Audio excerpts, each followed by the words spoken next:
Bon, on va commencer cette vidéo avec le putain de pollen, hein. Eh bien bonjour. Alors, oui, j'ai changé de couleur de cheveux et j'en ferai une vidéo. Aujourd'hui, mon malaise des intros et moi, on va vous parler de l'entretien des dreads. J'avais déjà dans une précédente vidéo parlé de la retape au crochet, et maintenant il me semblait important d'aborder les soins qu'on peut apporter aux dreads. Déjà, il faut pas oublier que les dreads, c'est un sac de nœuds. Ça s'assèche très vite. Moi je fais beaucoup de soins à mes dreads parce que j'ai pas envie qu'en vieillissant, elles deviennent cassantes et trop sèches. Le but, c'est de limiter la casse en les nourrissant un maximum. Aujourd'hui, j'utilise essentiellement des produits qui viennent de la boutique du coiffeur, mais je pense qu'on peut trouver de très bons produits en dehors de ce magasin. C'est pas le seul qui a le monopole des produits de qualité. J'utilise de l'huile végétale de glycérine. C'est fait pour adoucir les dreads. Ceux qui portent déjà des dreads ne sont pas sans savoir que les dreads, ça gratte, ça rasse. Donc, pour éviter de me gratter le dos à 100, j'utilise de la glycérine, j'en mets un peu au creux de ma main et je roule mes dreads sur les longueurs puisque c'est quand même quelque chose qui cresse les cheveux,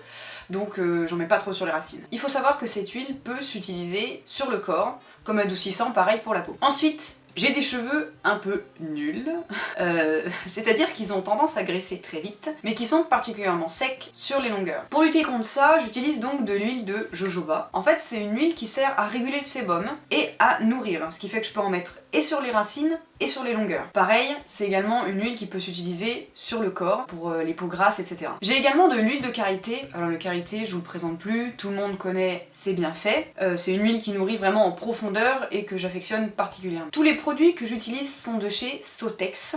C'est une marque qui fait des produits naturels de production française. Et pareil, j'achète ça à la boutique du coiffeur, il me semble que c'est pas trop cher, je me rappelle plus combien je les ai payés parce que les tubes font vraiment longtemps, mais c'est largement abordable. Il y a aussi des gens qui utilisent de l'huile de coco ou du gel d'aloe vera. Alors il paraît que c'est vraiment super pour nourrir, mais je l'ai jamais personnellement testé. Alors ensuite, je fais aussi des masques à mes dreads. Alors ce que je vais dire, c'est vraiment pas pour les jeunes dreads. Selon moi, il faut attendre 1 an avant d'en faire. Dans un gros pot, je mets 2 grosses cuillères de masque capillaire, 1 grosse cuillère d'huile de ricin, 2 cuillères d'huile de jojoba, 1 petite cuillère d'huile de karité et un petit peu de glycérine. Je mélange le tout, je l'étale sur les racines et sur les longueurs et je laisse poser une nuit, de préférence dans une vieille serviette. Le matin, on rince tout, on lave et on a notre soin nourrissant. Pourquoi je déconseille ce masque aux jeunes dreads? Le masque capillaire, c'est un démêlant. Ça va favoriser les petits cheveux qui vont ressortir. On va voir beaucoup plus de boucles apparaître, ça va légèrement les déformer. Moi je déconseille vraiment